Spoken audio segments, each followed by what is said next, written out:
Josh, I never seen you freak out like this. Are you all right? Oh, no, no, no, no!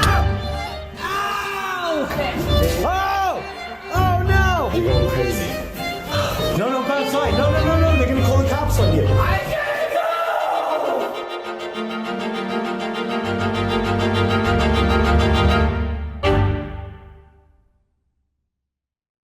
World of T-shirts, or Joshua Block, is no stranger to this channel. I have made numerous videos documenting the saga of Joshua Block and his adventures all around New York. Josh is one of these new wave of influencers that blew up through TikTok, which is a terrifying platform to get famous on because that website is basically just a mini version of LA. It chews up and spits about 500 creators out every single month, and about 2% of them end up having any kind of relevancy after the month that they blew up. Now, Josh has broken that chain. He's broken that cycle because he does actually have a pretty huge following.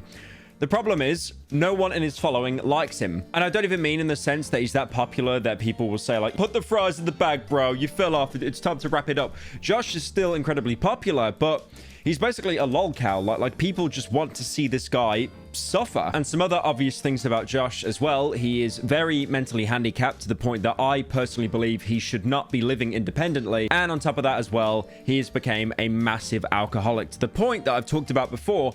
Other TikTok accounts will actually make videos trying to analyze and break down how much alcohol this guy's drank to see how much money he's spending every day, how many calories he's taking in, how many units of alcohol, what is his blood alcohol level. Keep in mind, if you go over like, 0.4 on your BAC, that's like lethal levels. That will kill you. Looking at the totals for the day, Josh had 19.5 standard drinks on camera, an average BAC of 0.28, a highest BAC of 0.44, 4,630 calories consumed. And he's basically doing that like every second day. And I really wish I could make this video saying that there's good news that Josh has managed to turn his life around, because as you know, as I've talked about before, he used to have a manager called Michael Quinn, who's like this hot dog stand chain owner or something. But a lot of people quickly realized that this Quinn character is very obviously taking advantage of Josh for monetary gain. Now, ever since his departure from Michael Quinn, Josh's situation has got basically even worse. I am not saying in any regard that Michael Quinn was a good influence. He wasn't. But Josh's new manager is absolutely terrible, to the point that Josh is now getting so blackout drunk in public. He's basically having psychosis episodes. We're trying to help him quit alcohol. Get me out of here! Josh, I never seen you freak out like this. Are you all right? Help it! I think he genuinely he drank that much alcohol that he had like psychosis. By the way, if you're wondering the person filming, that is Mr. Based. That's not a bit, by the way. His name actually is Mr. Based, and he's basically Josh's new quote-unquote manager. Notice in that video, by the way, when Josh is having a full psychotic breakdown, he tries to like rizz up a girl and says, oh yeah, nice meeting you, by the way. Oh my god. Sorry. Okay.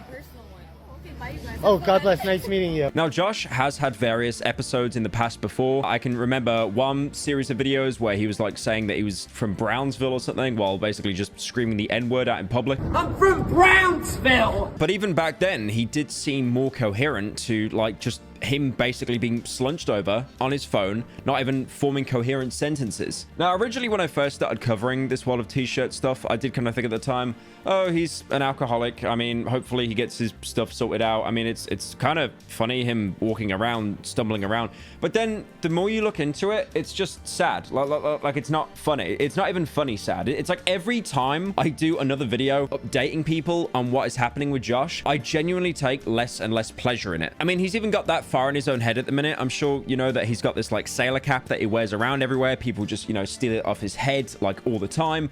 He genuinely has a plan to put a microchip in his hat, so if the hat gets microwaved, if someone steals it and tries to like burn it, it will then explode. But first, I'd like to thank Asphalt Legends Unite for sponsoring this video. This is a new multiplayer experience that you can play anywhere with your friends. The game will be soon available on Nintendo Switch, but you can play it now on the PS5, PS4, iOS, Android, Xbox, and it's even Steam Deck certified for the 5 people that still use a Steam Deck. And you can also play on any platform on the same account. So yes, there is crossplay. And also get ready for for Asphalt Legends Unite, as all your progress from Asphalt Legends 9 will be carried over. Now, Asphalt is a free-to-play, and I do love the word free, arcade racing game. It's packed with actions, jumps, spins, and 3 levels of nitro, not Discord nitro. I know your ears perked up when you heard that. Believe me, I know. If you're watching this ad read, I know you went to bed, and as soon as you heard nitro, ooh, Discord. There's over 250 hypercars, and also a brand new garage to display your collection. Also, a new state-of-the-art lighting system with improved graphics. There's also a brand new Singapore track with crazy lights and environments like roller coasters, a neon octopus, and my personal favorite, the giant aquarium. Asphalt Legends comes out on the 17th of July, which means... Wait a minute.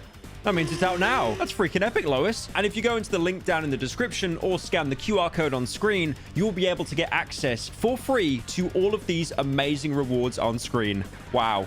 That is epic. And thank you again to Asphalt 9 for sponsoring this slop. If anybody takes my hat, I'm gonna come to their house, because I have them all microchipped now. Ah, really? I microchipped them. So you can track where they go? Yeah. Awesome. They're not gonna... If they try to burn it in the microwave, the whole hat will catch fire. And explode the and kitchen? it won't be worth anything. The hat could be worth like $10,000. If they burn it in the microwave, it'll be worth nothing. And I mean, to be fair, a lot of people do try and steal Josh's hat, but to the point of like getting a microchip installed, I mean, he obviously has some kind of learning disability, maybe autism. I don't want to, you know, put on my Reddit fedora, give a tip to me lady, and then try and theorize what he has, because I don't have confirmation. But at the same time, you have that, and now to the point he's basically getting blackout drunk every single day. His lines with reality right now are just incredibly blurred. Keep in mind as well, years and years ago when Joshua Block first blew up, he was just reviewing coffee, you know, walking around New York, getting like an iced latte from Starbucks. It was pretty wholesome content because you were watching someone with a learning disability, you know, just going out and doing regular things, and people saw that. Obviously, even back then you had people make fun of him, but a lot of people did watch it and think, wow, that's really wholesome. But now that is like the gold, like the platinum standard of Joshua Block, as opposed to what he's became now. So I want to talk a little bit more about Mr. Based, because he's basically now Josh's new manager. Now, he does numerous streams with Josh, basically trying to milk the guy. I know Michael Quinn did like a few streams with Josh, but like Mr. Based, it's pretty much all he does every single day or every other day, to the point that they'll get really aggressive donos, like just basically belittling Josh, harassing Josh, and he won't turn the donos off all the time because it's getting him money. I think if streamers get like harassive donos, then, you know, you're just able to turn them off. But I think it's an incredibly unfair situation when it's your account, you're the one streaming, and you have someone who is not, you know, they don't have all their mental faculties, let's say, and they're just being subjected to all these donos while basically being plastered drunk. It actually got so bad on one stream the other night that, you know, people were trying to dono to get Josh to go to the hospital because he was like passing in and out of consciousness. Captain, wake up. There's no one steering the ship, and it's what's wrong with it? Now, obviously, that clip is a little bit difficult to tell what's going on as the camera falls down so quickly. But, you know, there's a dono saying that, you know, probably not in the best spot. You should probably get some help. And you can even hear, like, in earlier snippets, like, Josh is, like, questioning why he needs to go to the hospital. And apparently, before that as well, Mr. Based went on a... I cannot... Like, this is one of those sentences that if you said it to someone, like, 20 years ago, they would just have a heart attack. Mr. Based went on a reconnaissance mission, but he basically went outside trying to look for Josh to get him back indoors. Cops told me to go back to my apartment, so I am going to sit. I'm going to look for Josh on my own. Josh, I found you. Are you all right? We got to get away from the cops. Can you walk back to my house? Isn't that crazy, though, how, like, Mr. Based's first thought is like, okay, let's not get you inside because you could get mugged or robbed. In New York, by the way. No, let's do it because the cops might show up. And then, you know, oh, they're going to tell me to stop streaming. That sucks. You're going to be thrown into a jail cell, bro. There's going to be no content for me. You know, I get it. Like, in some parts of that clip as well, Mr. Based is saying, you know, should we just put you to bed and stuff? But I do feel like even if he does genuinely care about Joshua's well-being, he's going to place filming and making content out of it above anything else, even if that is his safety. You know, like, you see your mate outside or someone you do content with, I guess, like completely blackout drunk sat there, you would immediately think, no, you know what, I'm going to put the cameras down. Okay, maybe if you're not wanting to get like the top 10 posts of all time on live stream fails, maybe not, but you know, most normal functioning humans would think, okay, I know someone here that isn't in a good spot. Maybe I'll just put the camera down, or at least just halt the stream for a little bit to make sure that he's okay. And this is like one of the worst things about this story as well. Like, if you've heard of Joshua Block, you've heard of Daniel Larson. This is someone else who is quite unhinged. I haven't really covered him that much. I might do a video at some point because a lot of things has happened with Daniel Larson, but even he met up with Joshua Block at one point and basically said, like, your drinking is like pretty bad. Now, TikTok comments tend to basically just repeat the same funny gag over and over. I think it was only in Ohio, and now it's when they see a fat person, they'll basically just say queso. But I mean, there was one comment here, you know, minted beyond belief, saying, when Daniel Larson is your guardian angel on your shoulder, you know you're in deep. And they do the sub emoji and the praying hands emoji, which is basically a guaranteed cheat code to get the most updated comment on TikTok. And the worst thing is, on one of the nights, Joshua did actually end up going to the hospital and staying there overnight. Guess what happened? As soon as he got discharged, which was like 10 in the morning in New York, he immediately posted to TikTok drinking again, drinking a beatbox, which is like this alcohol in like a carton. I think it's like 11-12%, basically the same as a wine. And that's one of the saddest things about this situation with Josh, because it's like, you know, if he gets help, if he goes into rehab, first of all, that sucks. If you're an alcoholic, you probably just want to keep drinking. And also, if he stops posting on TikTok, he won't get paid, because the guy actually clears quite a lot of money. I think I saw some videos online basically theorizing that he clears around $10,000 a month, or maybe, you know, the best part of $10,000 a month, because even though he doesn't get too many views, he spam posts. The guy posts like 20 videos every single day if he's not hungover, because he basically wakes up, shakes off the hangover, and then about like 10 a.m. onwards, he will just keep posting.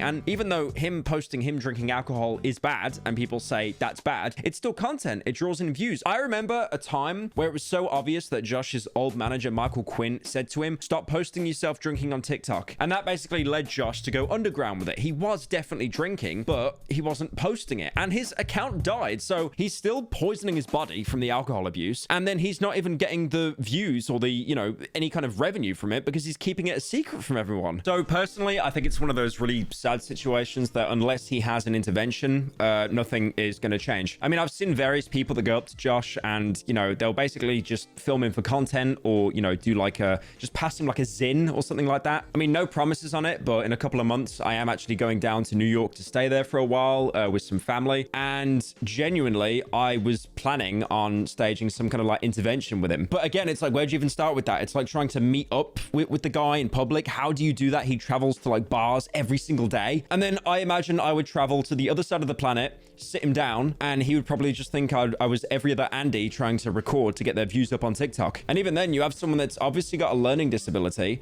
me giving them advice, or even trying to get him to go to rehab. How many times do you think he's had that conversation and nothing has happened? Like, again, when I started doing these videos, I thought it was a joke. I thought it was funny, you know, Lamau, let's all laugh at the drunk guy. But it's just sad. And it shows, like, in America and the UK and most countries, to be fair, how cooked mental health services are, that someone like this is not in some kind of, like, you know, part-time care, and instead wandering around New York every day, drunk, having disgusting old manipulative men take advantage of him for their own financial gain. It's disgusting. I can definitely see this being spun on me, though. It's like, aren't you doing the exact same thing? You're just exploiting him for views. I mean, my job is to be a YouTuber, unfortunately. I do have to talk about certain events going on. But yeah, like, I was thinking of, like, cracking jokes and stuff with this video, and, like, you know, but there's nothing. It really is a sad situation, and I just think every update I'm going to do on him, it's just going to get worse. He needs genuine help. And I also hope as well, by, you know, making this video, I'm able to spread more awareness about it. I mean, look at this, man. Looking at his TikTok account now, like, the pin stuff, obviously. This one here, where he's drinking,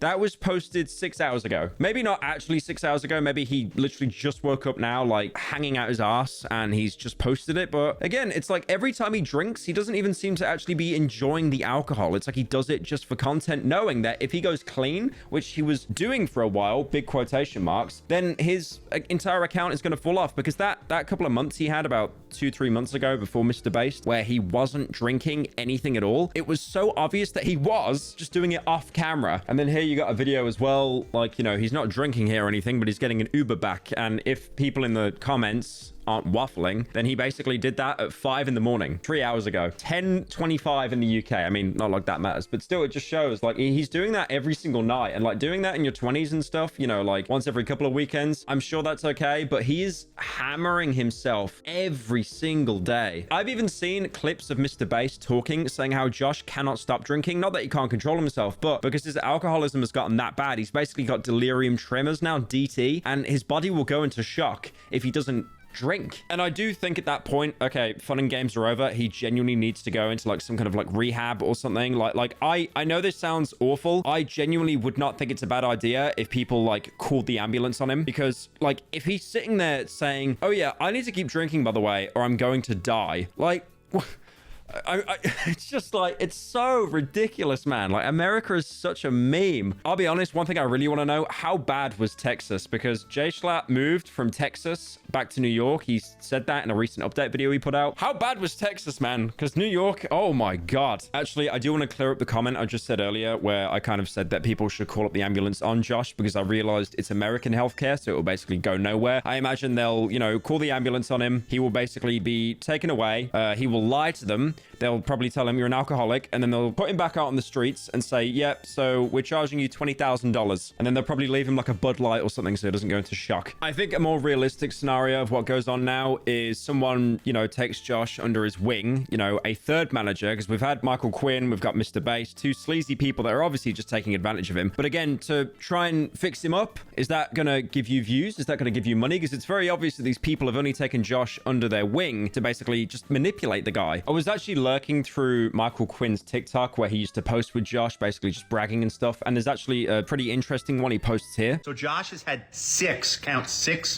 lollipops so far. I think this is a new addiction arc coming right now. Sugar, sugar, do, honey, honey, you are my candy girl. Top comment just saying the new Dan Schneider. But the reason why I wanted to bring that up is because I feel that Josh is someone who has an incredibly addictive personality, and that is one of the best and worst things that you can have in the entire world. You know, people that are alcoholics, drug abusers, gambling addicts, a lot of that does stem from having an incredibly addictive personality. I mean, even there, Michael's basically saying that he's in 20 minutes, he's eaten like 6 lollipops, probably because he doesn't have any alcohol on him or anything, and he's getting a craving from sugar, so he's probably just, you know, wolfing them down instead. So it shows with Josh, again, I can't prove that, by the way. The only comparison I'm thinking is using lollipops, but I personally think one of the best treatments that Josh can get is by fueling that addictive personality into other things. I mean, he could go back into what he was covering before, his coffee. Would his account die? Probably. I mean, unfortunately, like, we live in a society... Oh, that was... Okay, I'm not saying that word. I'm not that far gone yet. We live in a planet at the minute where a lot of people like to watch others crash and burn. We love drama. We love seeing other people fall off. And seeing Josh grow and prosper would probably bring in a lot more views and people happy for him. But after that, after a couple of weeks, it's like, oh, this is kind of boring now. He's just happy all the time. Yeah, this sucks. All right, I'm going to go watch Daniel Larson. He was like chasing a drone the other day. Please stop filming me before I call the police. But yeah, if there's any more updates, I will cover it. But it's just a really sad situation. Like, it's not really funny.